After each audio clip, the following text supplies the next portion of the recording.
my results from the Archangels of Magick. I did 2 rituals from the Archangels of Magick, and I mean, I've been trying to plan out these rituals for at least a month, reading the book for 2 months, and then planning out a way to go about it for 2, my intentions, which angels.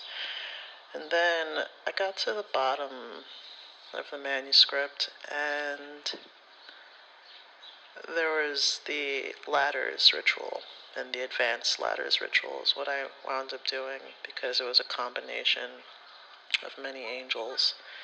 And the intention that I was trying to formulate the entire time, I wound up doing something totally different. I worked on the intention that I really wanted instead of solving all the minute problems that I have. So I did that. And then I did a smaller one because there was a complex problem that I needed a simple and immediate answer to. And when I tell you I got an immediate answer, I got an immediate answer.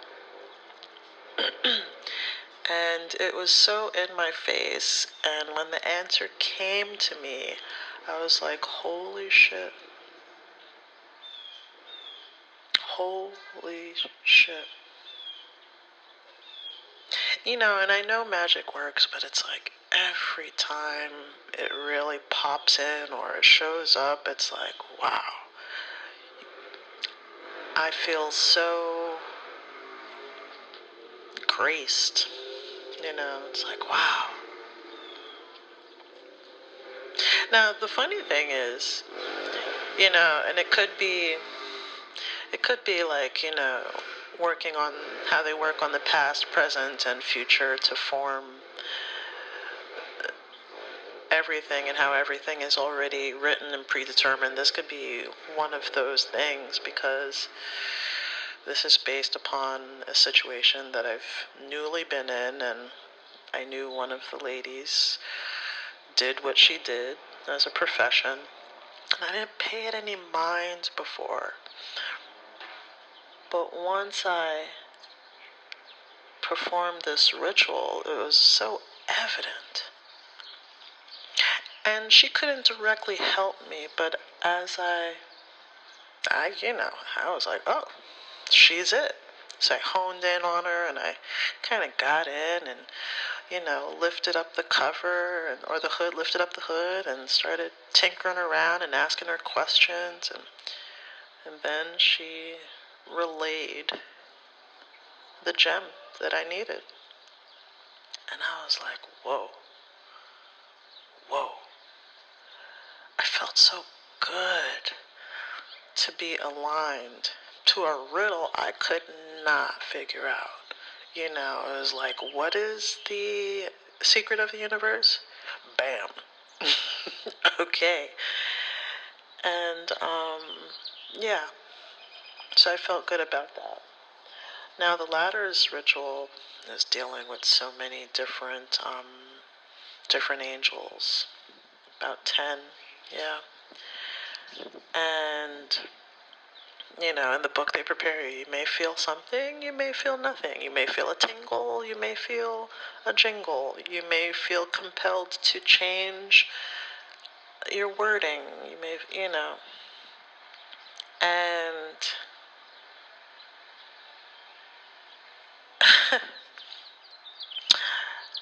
you have to say your intention or, what your desire is to each angel. And they will all coalesce and conspire to help you.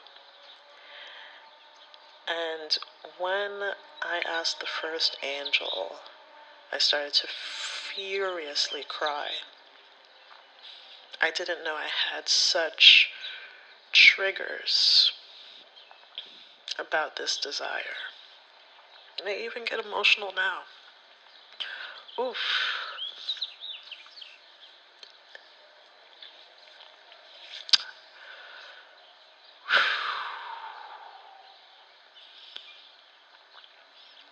And then I continued to ask, and there are no more triggers, but what I did notice is that I was compelled to change one word that was in the singular to a plural.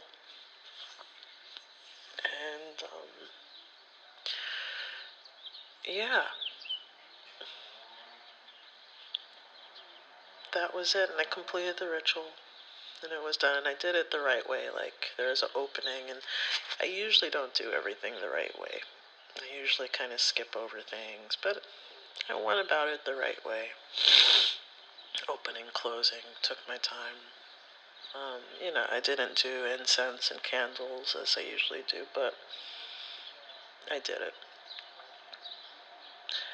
And I noticed differences in my mentality. I noticed differences in my action, how I carry myself. And again, it's like, it's working. So, yeah. Yeah, I'm noticing that a lot of my videos, vlogs, whatever these are, experiences that I'm sharing, have been around Damon Brand's books, because that's currently where my focus is. My focus is really about getting all the help I can get.